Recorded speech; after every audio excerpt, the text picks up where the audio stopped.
믿음 세상을 이기는 비밀, 우리가 오늘 9번째입니다.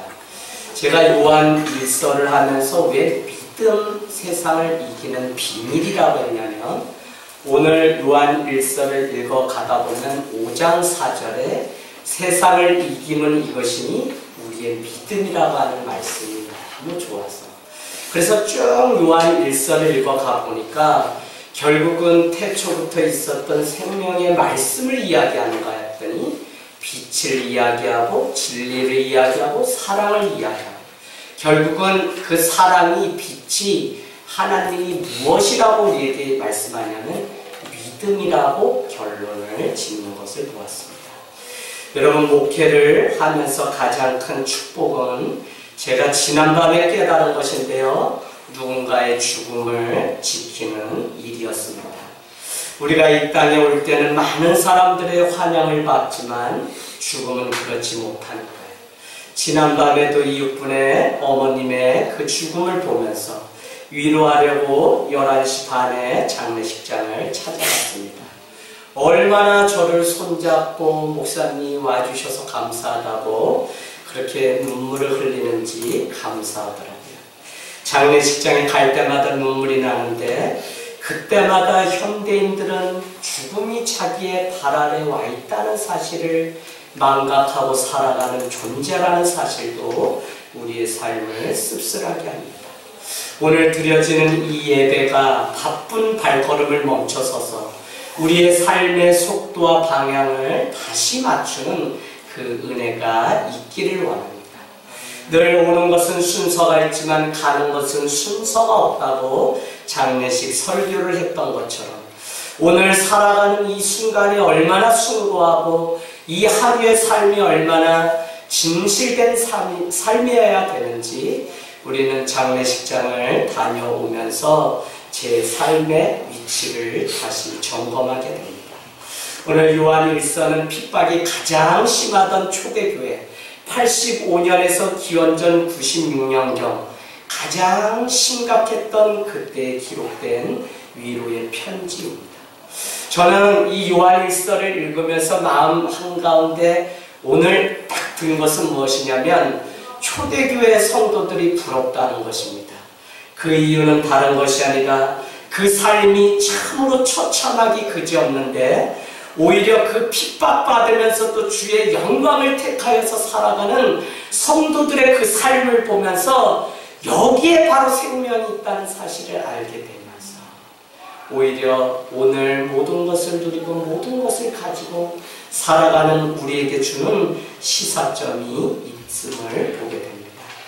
여러분, 기준이 있어야 됩니다. 어지러운 세상 속에 오늘 예배를 통해서 우리는 하나님은 누구신지 또 나는 누구인지를 점검하는 시간이 이 예배입니다.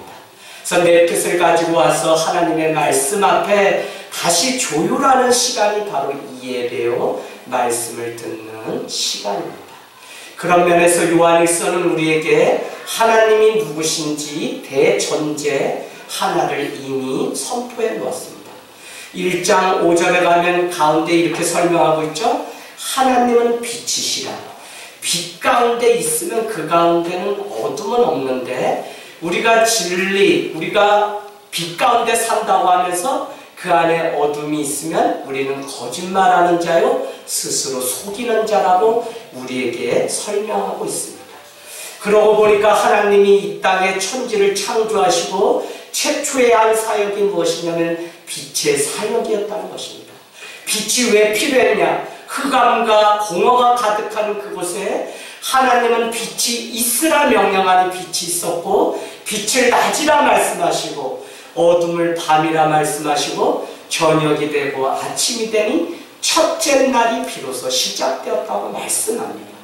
그래서 하나님은 빛이신데 주님의 전적인 사역은 이 공허와 흑암을 내쫓을 수 있는 빛을 불어넣는 그 사역을 이 땅 가운데 와서 하셨기 때문에 우리가 하나님을 알고 하나님 가운데 거한다는 것은 내 심령 가운데 빛이신 하나님이 함께하는 것입니다. 그래서 내가 정말 주님과 함께 잘 살아가고 있는지 아닌지를 우리가 점검하려면 오늘 내 심령이 빛 가운데 정말 어떻게 얻은 인생인데 승리해야지라고 하는 그 열망과 간절한 소원이 있다면 우리는 분명 빛 가운데 살아가는 삶일 것입니다. 사랑하는 여러분, 말씀을 좀 더 우리는 읽어온 것을 우리는 복습해보면 그 빛은 결국 말씀, 진리라고 그렇게 말씀하고 있습니다. 그러니까 빛으로 오신, 말씀으로 오신 하나님을 계속적으로 소개하고 있는 거죠. 핍박과 죄악이 가득한 그곳에 태초부터 있었던 생명의 말씀이 있었는데 사도 요한은 그것을 손으로 만진 바요, 눈으로 본 바요, 또 어떻게 해요? 우리가 들은 바 되었던 말씀.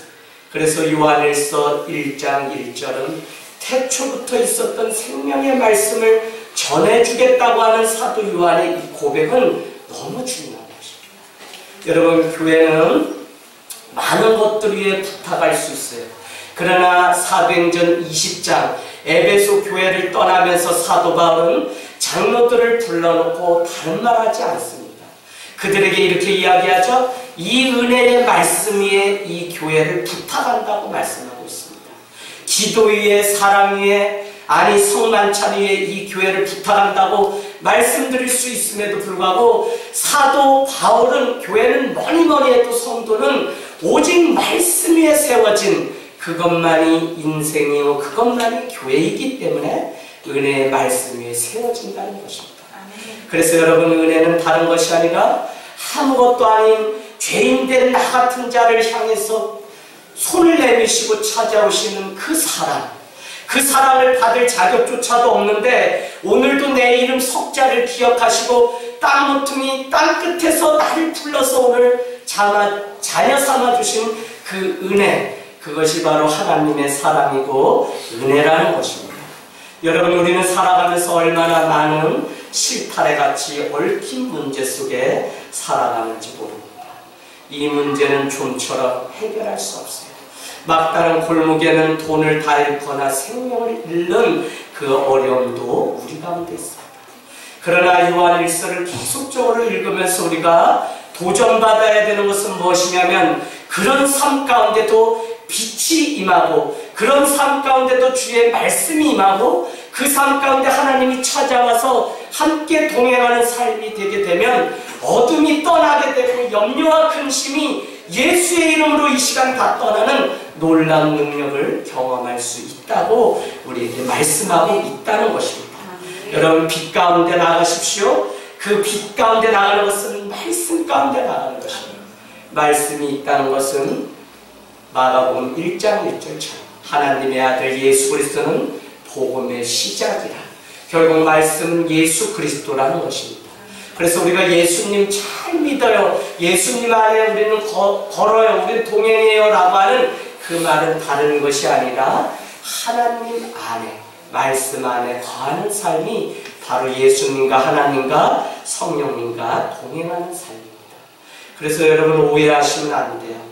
교회가 부흥이 되었다는 것은 어떤 증상이나 어떤 현상으로 방언을 하고 통역을 하고 어떤 현상들이 막 일어나는, 그거는 교회가 부흥되면 그 안에 성령이 임했다는 증거로 드러나는 것이지, 우리는 말씀이 채워져서 사도행전을 읽어보면 말씀이 흥황하였더라 라고 하는 곳마다 온성이 진동하는 부흥이 있었다고 말씀합니다. 그래서 교회의 부흥은 온 성도가 빛이신 예수 그리스도인 말씀 위에 거하는 삶. 여러분, 말씀을 안다는 것이 얼마나 대단한 일이냐면, 여러분이 겪고 있는 결정해야 되는 그 많은 문제 앞에서 오늘 말씀 때문에 정말 고민하고 말씀 앞에 내가 이 문제를 어떻게 해결해야 될까 또 묻고 묻는 이 립고잉, 다시 씻고 씻는 이 과정들이 계속적으로 있을 때 이 말씀 안에서 나오는 생수, 정말 단물이 우리의 삶을 새롭게 만드는 은혜를 경험해야 됩니다. 성도가 여기까지 가지 않고 교회가 여기까지 가지 않으면, 예배를 듣고 말씀을 그냥 여기 왔다가 떠나는 말씀이 되어버리면 해학자나 흉학자가 그 말씀을 다 먹어버려서 말씀은 아무것도 아닌 것이 됩니다. 그래서 오늘도 여러분이 오늘 이 예배를 통해 말씀을 들을 때 다시 한번 좀 말씀 가운데 나가기를 원하는 것은 오늘을 살아가는 내 삶 가운데 오늘 이 요한일서가 무엇이라고 말씀하고 있는지를 여러분이 고민해 보기를 원합니다. 그래서 그 예수 그리스도 말씀 가운데 사귐과 누림이 가능하다는 사실을 우리에게 가르쳐 주며 그 삶 가운데 나갈 때 조금도 어둠이 우리 가운데 있지 않게 된다는 것입니다. 다시 말씀드리면 취업 때문에 또 부부, 이웃과의 관계, 내일 출근하면 해결해야 될 문제, 많은 문제가 우리 앞에 있지만 그것이 어둠이라는 이름으로 우리의 삶을 흔들고 있거든요. 그런데 그때 빛이신 이 말씀으로 채우게 되면 우리는 이 모든 것들을 승리하고 이길 수 있게 됩니다. 여러분, 정말 문제를 말씀으로 해결하는 은혜가 우리 가운데 있기를 주님의 이름으로 축복합니다. 요한일서는 우리에게 그의 말씀이 있어야 우리가 그분과 함께 살아가고 있다는 증거라고 말씀하고 있습니다. 2장 3절, 우리가 그의 계명을 지키면 이로써 우리가 그를 아는 줄로 알 것이다 라고 이야기합니다. 여러분, 오늘 한번 여기 보시겠어요? 우리는 두 가지의 신분을 가지고 살아갑니다. 하나는 하나님의 백성, 그건 누구냐? 콜링, 소명받고 하나님의 부름을 받은 오늘날 교회를 다니는 사람들을 우리는 하나님의 백성이라고 이야기합니다. 그러나 하나님의 백성으로 그냥 부른 것이 아니라 미션, 사명을 맡겨주기 위해서 우리를 불렀거든요. 그래서 그 사명을 감당하는 사람을 누구라고 우리는 부르냐면 성경은 그리스도인, 성도, 주님의 제자라고 부릅니다. 그래서 하나님의 백성으로 우리는 살아가지만 우리가 정말 빛되신 말씀 가운데 우리의 삶이 바뀌기 시작하면 우리는 주님의 제자로 거듭나는 그 과정을 반드시 거쳐야 돼요. 이 과정이 없게 되면 오다 가다 가다 오나, 오늘 우리 백종열 권차님이 괴롭다는 게 다른 게 아니죠. 절간 드나들면서 아버님 어머니가 기와장에 백종열 엄청나게 많이 비나이다 비나이다 하면서 했어요. 저도 저기 오대산 상원사에 가고 치악산에 가면 어머니가 절간 여러 군데 이봉춘이라는 제 본명 올려놔서 어디 가서 그 기와장 다 없애야 됩니다. 다 없애야 돼요. 그래서 저도 제가 예수를 믿고 몇 년의 시간 동안 고민됐던 게 뭐냐면 그 기와장 가서 한밤에 어떻게 빼올 수 있을까? 그걸 빼야지 내가 주님께 온전히 가는 것 같은데 여전히 거기에는 내 이름 석자가 있다는 게 찜찜해서 그렇게 살아갔던 적이 있습니다. 여러분, 우리는 하나님의 백성이지만 동시에 주님의 제자로 살아가야 되는데 오늘 말씀이 너희 안에 있으면 너야말로 그리스도 그분 안에 거하는 제자인 줄 안다는 의미에서 2장 3절은 주님의 제자들의 증거는 그 안에 말씀이 있다는 것입니다. 그래서 사도 요한은 요한복음도 줬는데 다르게 말씀하지 않고 주님의 진리의 말씀 가운데 너희가 거하면 너희가 참 제자인 줄 알리라고 말씀하시면서 세족식을 마치고도 너가 이와 같이 행하면 너를 참 제자인 줄 알리라. 그래서 주님은 사랑과 말씀 가운데 거하는 사람을 참 제자라고 말씀했다는 것입니다. 여러분, 성경을 자세히 들여다보면 성경에는 제자가 등장하는가 하면 무리가 등장합니다. 마가복음 3장에 가면 계속 무리들이 예수님의 소문을 듣고 병을 고쳤더라 뭐 했더라. 그래서 우리는 사복음서를 읽으면서 여러분이 무슨 구절에 턱 막히게 되냐면 기적은 일어났는데 예수님이 제자들에게 이렇게 말씀하시고 떠났다는 게 있습니다. 아무 말도 하지 말고 주의하라고 경고하시고 속히 떠났다는 표현이 있어요. 왜 그러냐면 많은 무리들이 예수님이 병 고치는 그냥 그 기적을 일으키는 무당 정도로 여기고 소문 따라 움직이는 많은 사람들이 있기 때문에 그분은 제자를 불분해내는 일들. 그래서 여러분 마가복음 3장에 읽어보면 그가 산에 오르사 자기가 원하는 사람들을 부르려고, 그게 누구죠? 12제자 세우는 장면이 나옵니다.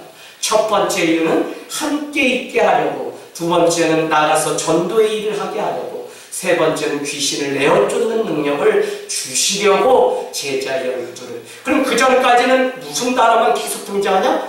무리라고 하는 단어가 등장합니다.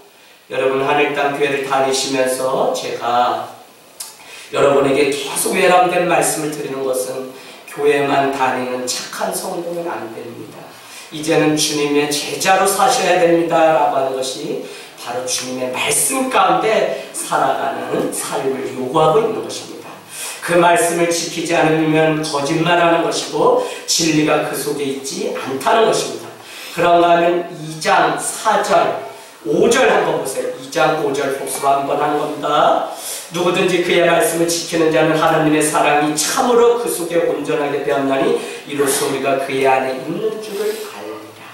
우리가 예수 그리스도 안에 있다는 증거는 뭐냐면 하나님의 온전하게 하시는 사랑 안에 거하는 것이고, 우리가 말씀을 지킨다는 증거는 무엇이냐? 지금 하나님의 사랑이 내 삶 가운데 뚝뚝 떨어진다면 그것이 하나님의 말씀 가운데 살아가는 증거라는 것입니다.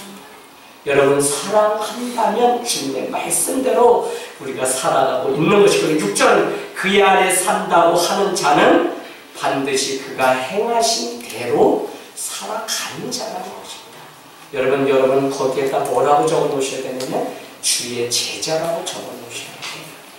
그냥 교회를 다니고 하나님의 사랑으로 그냥 다녔더라가 아니라 예수께서 행하신 대로 따라 행하는 사람을 뭐라고 하냐면 비로소 안디옥의 사람들이 그리스도인이라 하더라 라고 했던 사도행전의 말씀처럼 스데반의 죽음을 보고도 이 믿음을 굳건히 지키기 위해서 이방 땅 안디옥까지 흩어져서 거기서도 믿음 생활을, 예수님의 삶을 쫓아가니까 믿지 않는 자들이 당신이야말로 진실로 주님의 제자군요 라는 의미에서 그리스도인이라고 붙여주었다는 것입니다.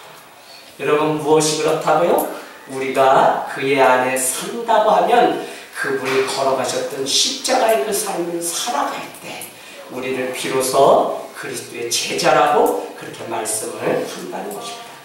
오늘 신앙이 여러분 삶 가운데, 아니 신앙생활하는 것이 여러분의 삶 가운데 어떤 의미로 다가오고 있습니다. 저는 가방 들고 주일이니까 그냥 교회 가는 신앙은 이제야 누가 뭐라고 해서가 아니라 10년 안에 교회 다 떠나게 됐어요. 정말요. 그래서 정말 내가 이 신앙생활을 하는데 이것이 나의 무슨 의미인지를 우리는 늘 고민하면서 묻고 또 부르면서 살아가요. 여러분에게 오늘 이 한 번의 예배가 어떤 의미입니까? 정말 여러분이 겪고 있는 그 많은 문제에 해답을 주며 여러분의 삶을 빛 대신 주님께로 인도하는 일이 되고 있습니다. 저는 날마다 우리가 살아가면서 먼저는 내 영혼을 사랑하는 지혜로운 건축자가 될 때 우리의 삶이 정말 풍요로움을 누릴 수 있다고 하는 것입니다. 여러분, 세상 바쁘게 사는 일 중요합니다. 그러나 지혜로운 영혼의 건축자가 되어서 내 영혼을 오늘 어디에 세워야 되는지 틀 묻고 점검하는 그 은혜가 우리 안에 있기를 원합니다. 하루가 다 마치고 내가 잘 살았는지 우리는 늘 궁금해합니다.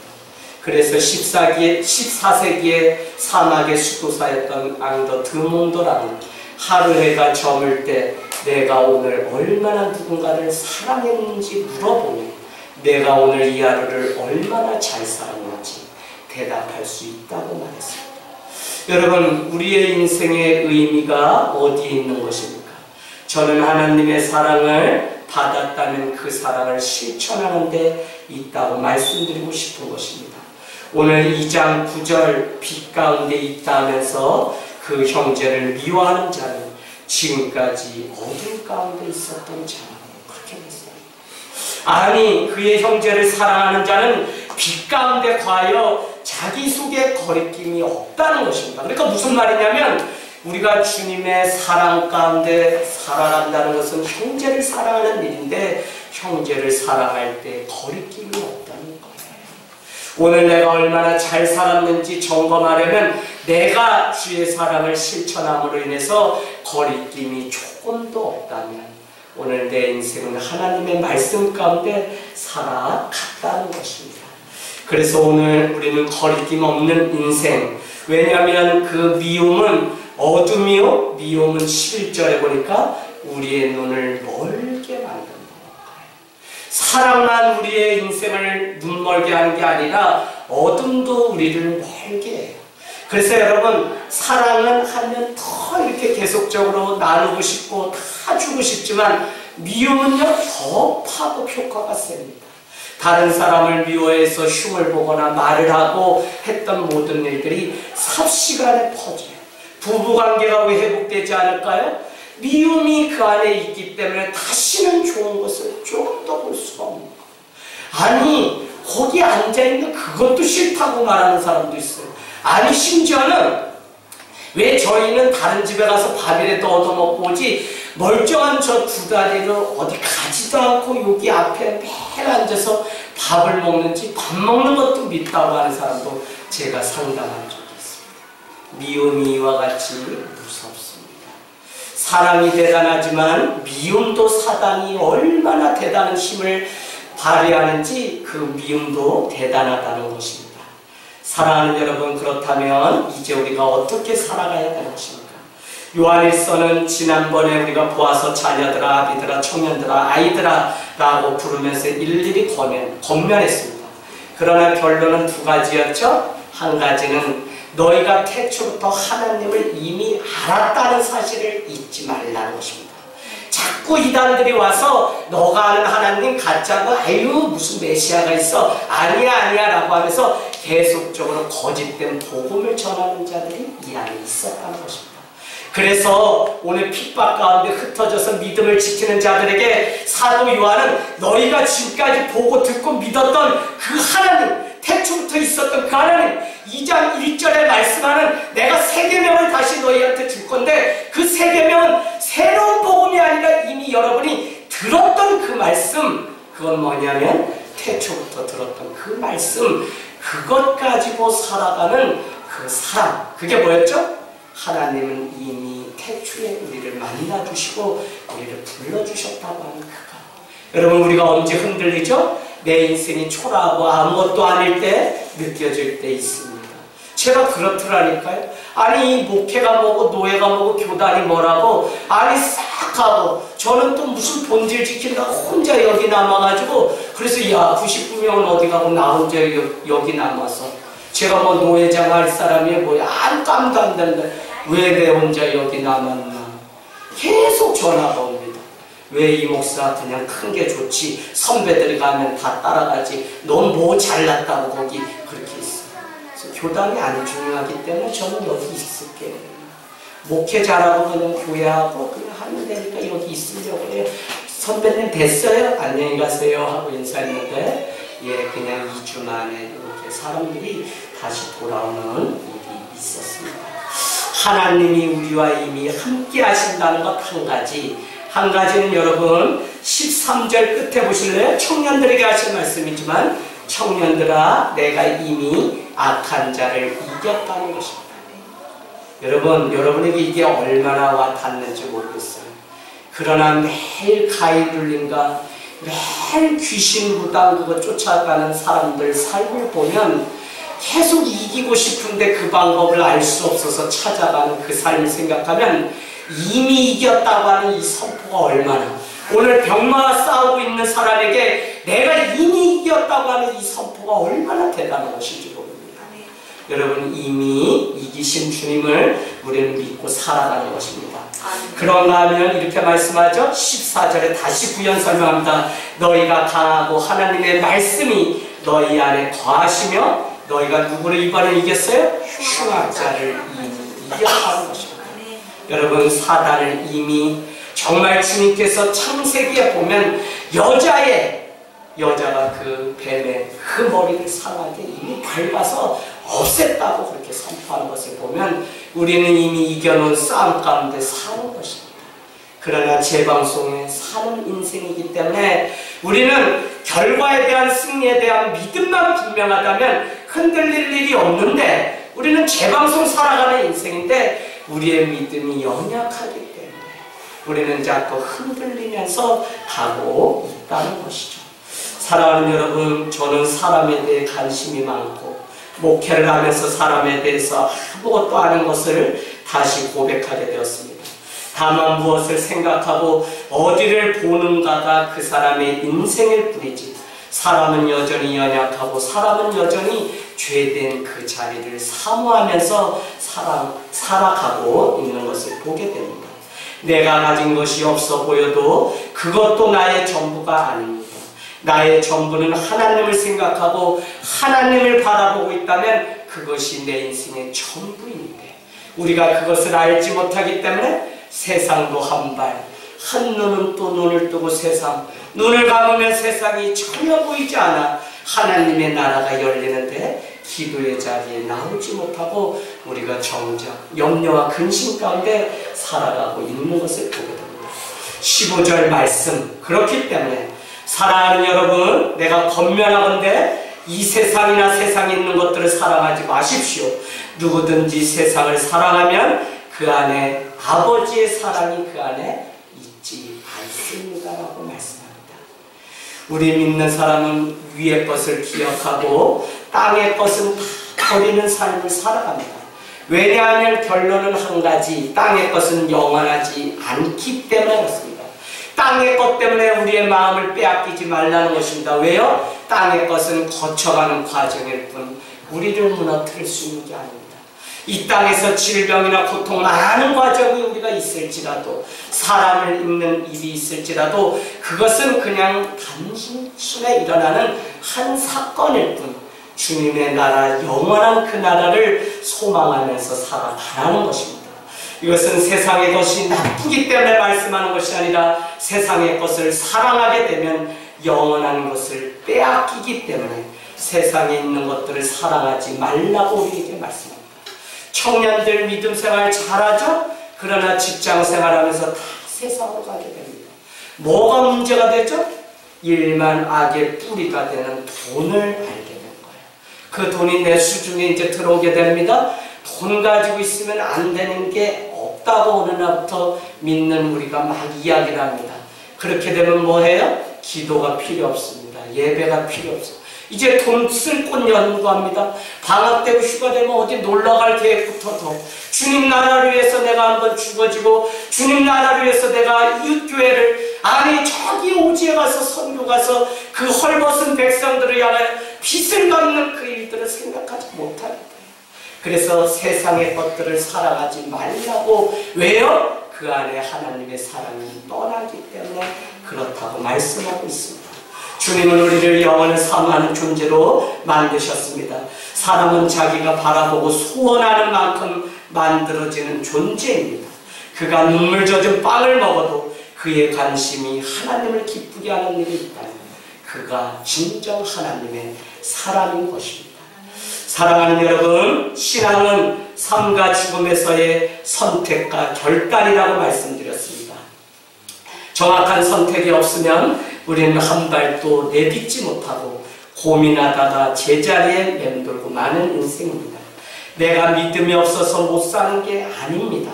내가 믿음을 선택하지 않기 때문에 믿음이 생기지 않는 거예요. 그래서 우리는 이 원리를 잘 알아야 되는데, 교회를 오래 다녀도 입버릇처럼 늘 하시는 말씀 뭐냐면, 교회를 다녀도 믿음이 안 생겨요. 교회를 다녀도 믿음이 뭔지 모르겠어요. 더 정확한 건 뭐냐면 내가 믿기로 결단하고 선택하지 않았기 때문에 그런 거예요. 그러면서 계속 뭐 어느 날 찌릿찌릿해서 와서 여기 확 해서 믿음이 막 생기는 줄 아는데, 믿음은 그것이 아니에요. 내가 창조주 하나님을 내가 믿기로, 그분을 내 삶의 주인으로 믿기로 결단할 때 주의 성령도 그것이 믿음이 되게끔 역사하는 것이지, 나는 그냥 가만히 있고 안 믿겨져요. 남들은 저렇게 믿는데 어떻게 그걸 믿는지 모르겠어요. 목사님 죽었어요. 이렇게 믿으면 소용이 없죠. 예, 계속 제가 오래되신 어르신들 설득하는 게 그런 거예요. 그래도 다녀보면 어느 날 믿음이 또 이만큼 생기는 일들이 있기 때문에 그렇습니다. 여러분, 한 젊은이가 주인에게 찾아가서 제가 어떻게 살기를 원합니까? 라고 했더니 늙은 그 주인이 너에게 수고하였기에 내가 줄 것이 있다고 그랬습니다. 그래서 주십시오 라고 했더니 오늘 해가 지기 전까지 너가 밟는 모든 땅을 다 주겠다고 이야기했습니다. 그래서 그 젊은이는 해가 지기 전까지 그 땅을 얼마나 밟으려고 온종일 밥도 먹지 않고 온 사방을 다녔는지 몰라요. 자신의 있는 마지막 힘까지 다 쏟았습니다. 하루가 맞춰질 때가 되었는데 젊은이가 돌아오지 않는 것입니다. 그 젊은이를 찾아서 주인이 나가보았더니 한 강변에 쓰러져서 그가 죽게 된 것이 펄벅의 돼지라고 하는 소설의 중요한 내용입니다. 여러분, 그토록 이 땅을 사랑해서 이 땅 가운데서 모든 것을 가지려고 한 젊은이는 온종일 땅을 밟으려고 했습니다.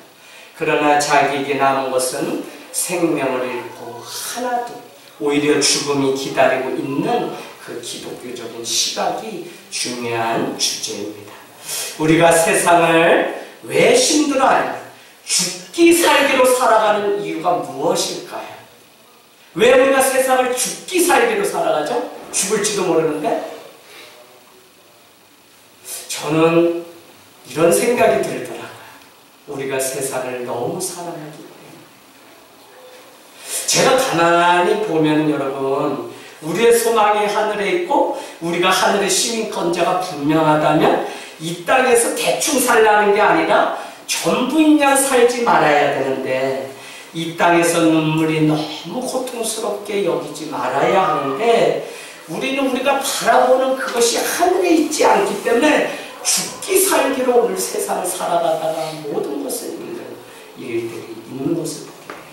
그래서 우리는 천국에 대한 소망을 늘 가까이 두고 더 하나님 나라가 이 땅 가운데, 내 삶 가운데 주님의 뜻이 내가 살아가는 이 삶의 자리에 이루어지기를, 주의 주권, 주의 통치하심, 주님의 주되심이 내 삶 가운데 이루어지는 하나님의 나라를 갈망하면서 우리는 살아가야 되는데, 목회자도 이 교회를 그냥 크게 키우는 것이 하나님의 뜻이라고 여기기 때문에 하나님의 뜻과 상반된 길을 걸어가기 때문에 이 목회를 하다가 모든 것을 잃는 일들을 많이 보게 됩니다. 사랑하는 여러분, 정말 오늘 이 말씀대로 우리가 어떻게 살아가야 될까요? 세상에 있는 것들을 사랑하지 말아야 됩니다. 주님도 세상을 이처럼 사랑하사 독생자 예수 그리스도를 주셨다고 했습니다. 그래서 이 세상은 우리가 그릇된 것, 나쁜 것, 이런 시각을 가지라는 게 아닙니다.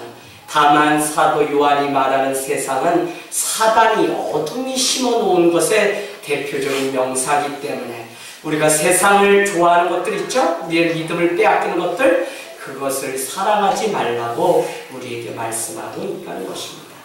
여러분, 우리는 이 세상의 모든 것, 즉 육신의 정욕, 안목의 정욕, 이생의 자랑을 그만 두라고 권면합니다. 이것은 우리의 영혼을 갉아먹는 거예요. 그래서 관계 어려움 속에 있어도 그것도 우리의 영혼을 갉아먹습니다. 다 아버지께로 온 것이 아니라, 오늘 16절에 보니까 이 모든 것들이 다 세상이 우리에게 준 거라는 거예요. 세상이 준 그것을 먹기 때문에 우리는 이생의 자랑, 안목의 정욕, 육신의 정욕, 보이는 대로, 또 우리가 어떻게 해요? 우리의 육신이 하는 대로 또 어떻게 해요? 우리가 그렇게 그냥 살아가는 존재로 살아간다는 거예요. 그러나 여기서 정욕이라는 것은 죄의 본능을 말하는 것입니다. 그래서 아담과 하와를 우리는 잘 알고 있지만 보이는 대로, 듣는 대로, 느끼는 대로, 육신이 하고 싶은 대로 했기 때문에 그는 선악과를 따먹는 인류 최초의 죄악을 주는 그 일들이 있었다는 것입니다. 여러분, 크로집이라고 하는 95년 동안 시각장애인으로 살면서 8,000곡을 작사, 작곡했던 사람이 있습니다. 우리가 잘 아는 예수로 나의 구주 삼고, 인내하신 구세주여 등 많은 사람들이 육신에 보이는, 아니 안목에 보이는 그대로 살아가지만 그는 일평생 시각장애인으로 살면서도 남들이 보지 못하는 하나님을 보았기 때문에 그는 이와 같은 은혜의 찬양을 부를 수 있었다는 것입니다. 여러분, 그의 자랑이 이 땅에 있는 것이 자랑이었다면 그는 자기의 형편, 아무것도 보지 못하는 것이 자기의 인생을 망치는 이유였을 것입니다.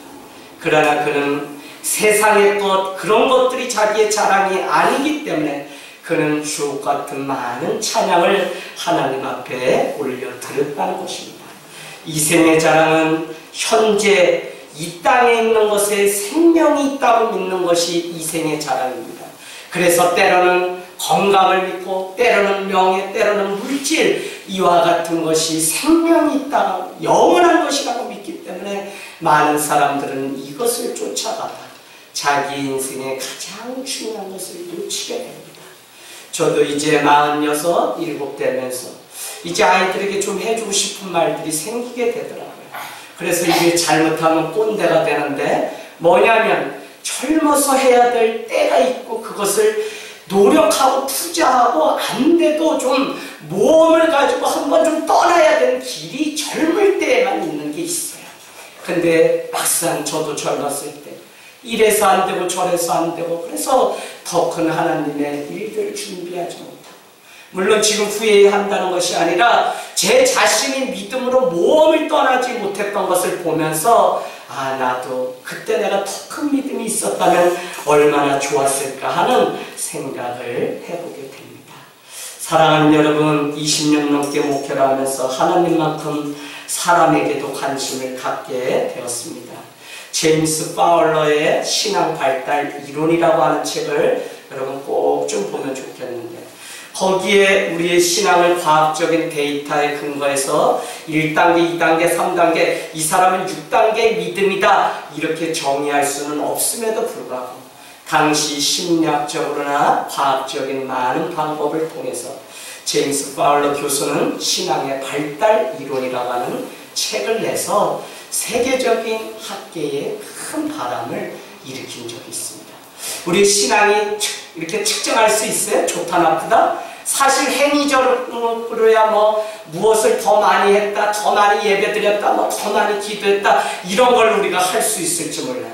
그러나 그것도 우리의 눈일 뿐, 우리가 저 사람 신앙 있다 없다 하기 시작하면 정죄가 될 뿐 아무것도 아닙니다. 그럼에도 불구하고 제임스 파울러는 그렇게 이야기하고 있습니다. 성도 한 사람 한 사람의 신앙이 어디에 와 있는지를 맞춤 목회를 하는 것이 바로 하늘 땅 교회. 그래서 작은 영혼이지만 그 영혼이 이 생의 자랑, 안목의 정욕을 쫓아가고 살아가고 있는지, 그래서 주중에 세 타임의 제자 훈련이 이루어지고 있는데 그 일들을 통해서 우리가 날마다 눈물 가운데 살아가고 있습니다. 결론은 무엇이냐면, 그렇게 오랜 시간 목회를 하면서 신앙이라는 것이 죽었다 깨어나도 이 세상만 전부라고 여기며 살아가는 한, 그 안에 하나님이 원하시는 신앙일 수 없다는 결론이 갖게 됩니다. 그러면 신앙은 뭐냐? 점점 더 하나님으로 채워서 하나님만으로 살아가는 그것이 신앙이라는 것입니다. 젊든지 늙든지 병들었든지 어느 때에 놀든지 하나님을 채우는 삶, 흉내내고 모방하는 그 삶이 아니라 자기의 걸음으로 당당히 걸어가서 카피 인생이 아니라 오리지널 인생으로 걸어가는 그 삶, 그것이 될 때 비로소 그 인생이 하나님 앞에 붙들려서 살아가고 있다는 것이죠. 오늘 17절 여러분 같이 한번 읽고 마치겠습니다. 시작. 이 세상도 그 정욕도 지나가되 오직 하나님의 뜻을 행하는 자는 영원히 거하느니라. 그래서 오늘 말씀 제목은 오직 하나님의 뜻을 행해야 한다는 것입니다. 여러분, 오늘 말씀의 결론이죠. 오늘 말씀 가지고 돌아가서 하나님이 나에게 원하시는 뜻이 무엇인지 한번 물어보기를 원합니다. 시편 90편 4절은 주의 목전에는 천년이 지나간 어제 같으며 밤의 한순간 같을 뿐이라는 것입니다. 아니, 천년인데 어제 그냥 지나간 어제 같고, 그 다음에 어젯밤 보내 그냥 한 밤같이 천년이 금세 간다고 우리에게 말씀하고 있습니다. 여러분, 우리도 살아가면서 영원한 것이 무엇인지 다 알고 있는 그 삶이 우리에게 필요한 것 같아요. 신앙의 관점이 그래야 달라지고 영원한 것을 붙잡고 살아가게 됩니다. 잠시 잠깐의 괴로움 앞에 우리는 담대합니다. 현대인의 두려움은 다른 데 있지 않고 영원함을 보지 못하고 이 땅의 것만이 전부라고 여기는 데 있다는 것입니다. 여러분, 이 세상도 그 정욕도 다 지나갑니다. 속히 지나가요. 오직 하나님의 뜻을 행하면 영원히 우리 가운데 와닿는다는 것입니다. 오늘 결론은 우리가 주님 앞에 영원한 그 하나님의 나라를 갈망하면서 살아가게 되면 비로소 주님이 우리에게 주신 천지 만물이 다 우리의 것이 되는 일면이 있어요. 그런데 하나님은 뒷전이고 이것이 먼저가 되면 하나님이 주신 그것 가지고 우리는 sak인과 누림의 삶을 살아야 되는데 정작 그 삶을 살지 못해요. 이게 되게 중요한 거예요. 세상 사랑 하지 말라 그러니까 그러면 돈도 사랑하지 말고 뭐 사랑하지 말라 그 의미가 아니라는 걸 제가 재창했어요. 주님을 사랑하면 주님이 주신 건강, 주님이 주신 자녀, 주님이 주신 이 땅의 천지 만물 우리의 것이고 하나님이 우리를 위해서 만들어 놓았다고 하는 놀라운 진리를 깨닫게 되는 역사가 있는 줄 믿습니다. 아멘. 예, 찬송가